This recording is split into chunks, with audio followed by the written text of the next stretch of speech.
वज़ीर-ए-आज़म इमरान खान ने वफाकी काबीना का इजलास मंगल को तलब कर लिया है। इजलास में पाकिस्तान और ताजिकिस्तान के दरमियान बैनुल-अक़वामी हवाई रूट के क़याम की मंजूरी पर अफ़ग़ानिस्तान से मुतालिक पाकिस्तान की वीज़ा पॉलिसी के अमवार पर गौर किया जाएगा।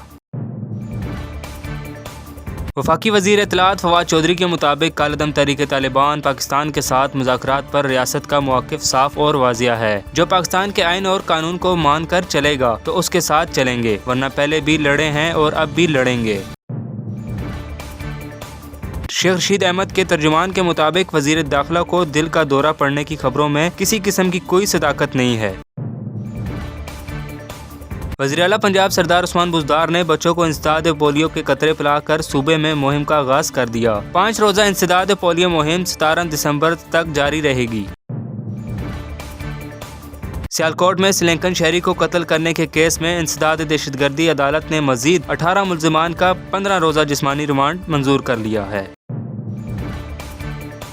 National command and control central ने ट्रांसपोर्ट सेक्टर के लिए कोरोना वैक्सीनेशन को लाजमी करार दे दिया। ट्रांसपोर्ट सेक्टर के लिए कोरोना वैक्सीनेशन मुहिम 18 दिसंबर तक जारी रहेगी। मियांवाली के जलसागाह में दाखिले के दौरान पुलिस एहलकार को थप्पड़ मारने के इल्जाम में पीटीआई रहनुमा अमीर खान सवानी के खिलाफ मुकदमा दर्ज कर लिया गया। लाहौर में साबिक आईजी पंजाब और बलूचिस्तान चौधरी याकूब ने जाली पुलिस मुकाबलों का इतराफ़ कर लिया।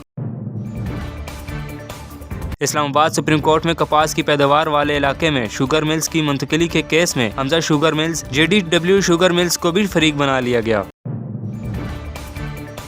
डॉक्टर आबिद खान को DIG ऑपरेशंस लाहौर तैनात कर दिया गया। मौजूदा दौरे हुकूमत में पिछले 5 माह में चौथे और 3 साल में 8वें DIG ऑपरेशंस लाहौर हैं।